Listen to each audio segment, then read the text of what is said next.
Which is the most persecuted religious group in the world today? The answer, in terms of sheer numbers and sheer horror, might surprise you.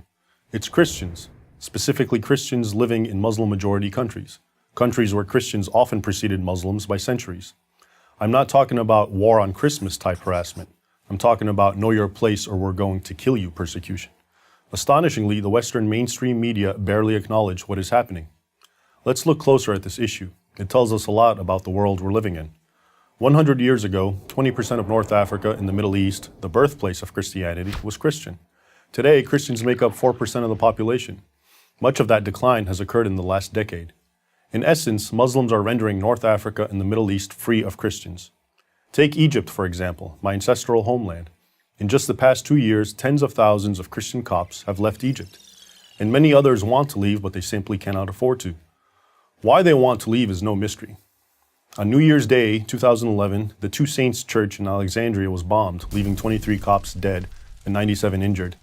In recent years, dozens of Coptic churches have been attacked, many burned to the ground. In August 2013 alone, the Muslim Brotherhood and its supporters attacked and destroyed some 80 churches. Unfortunately, Egypt is more the rule than the exception.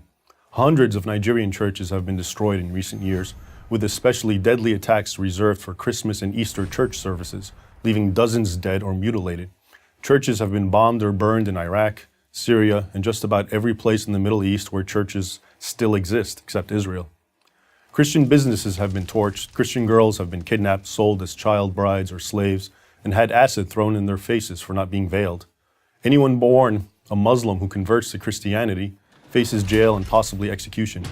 The list of fresh atrocities by Muslims against Christians grows longer almost every day.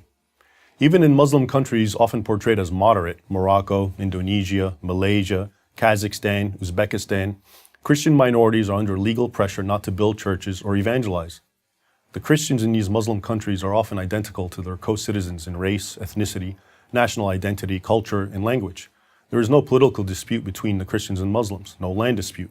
Vastly outnumbered and politically marginalized, these Christians simply wish to worship in peace. Instead, they are hounded and attacked. So then, why is this happening? And why is the media making so little mention of it? The first question is easy to answer. Christians are being persecuted in Muslim countries because they're Christians, or as the Quran puts it, infidels. That is, non-Muslims who are regarded by many fundamentalist Muslims as inferior. As a fundamentalist interpretation of the holy books of Islam has grown in the last 50 or so years, Christians have suffered, and in recent years they have suffered terribly. I document this in my book, Crucified Again, Exposing Islam's New War on Christians. If this were happening to any other group besides Christians, it would be the human rights tragedy of our time. There would be loud worldwide calls for action. But the silence in the mainstream Western media is, as they say, almost deafening. Why? Because Muslim persecution of Christians throws a wrench in the media's narrative that Muslim violence is a product of Muslim grievance.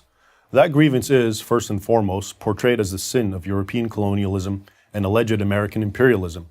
In the Muslim world's mind, those two sins are personified by the Jewish state of Israel, a nation the Muslim world believes was forced upon it by the colonial powers of Europe following World War II and is currently supported by the United States. Much of the Western world and the Western media have largely bought at least some of this narrative. Here's how it works. Because Israel, with the backing of the United States, is stronger than its Muslim neighbors, the media, while not defending Islamic terrorism, often portray terror against Israel, America, and even Europe as the actions of understandably angry underdogs fighting for what they deem justice. But what happens to this media narrative when Islamic terror is directed against a minority weaker than them? In this case, the millions of indigenous Christians throughout the Islamic world.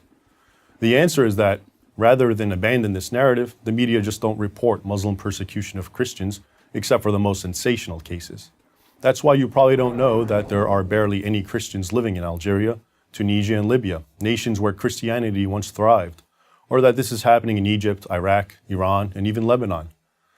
So yes, Christians are indeed the most persecuted religious group in the world today, but reporting it would violate the media's narrative of Christians as persecutors and Muslims as victims.